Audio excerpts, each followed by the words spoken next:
మనం ఓల్గొండ పట్టణంలో ఉండేది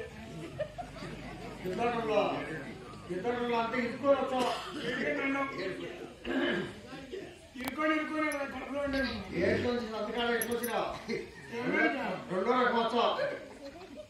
వచ్చి సంతకాలు అనుకున్నాడు బోండా మనం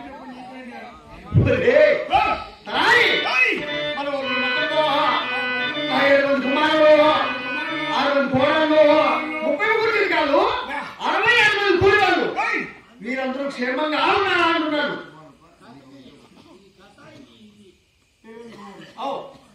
ఏమిరా 7 మంది కుమారులు నీకు ఒకరికేనా 7 మంది కుమారులు? ఏడవ వరకు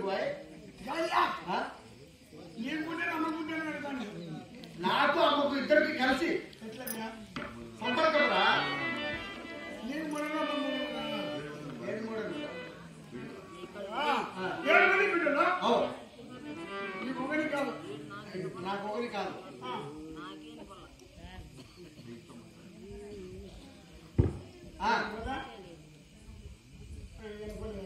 వినపడతానులే. 7 మంది కుమారులు అవులే నీకు ఒకరికేనా? నాకు ఒకరికే కదా ఉండబోపి. నా భార్య భర్త ఇద్దరు సంపర్కం జరిగితే 7 మంది కుమారులు.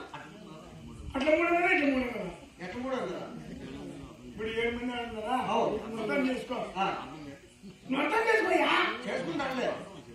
ఇప్పుడు నీకు 3 అన్నా అమ్మకు 3 అన్నా ఏంటి బిడ్డలుగా మందు కాదు ఉండబోపి. మందు అయితే ఆయన నువ్వు చెరువు కూడా పడుకోవచ్చు. అది కాదు, ఇది సంసారం అంటారు. సంసారం. నాకు 7 మంది కుమారులు.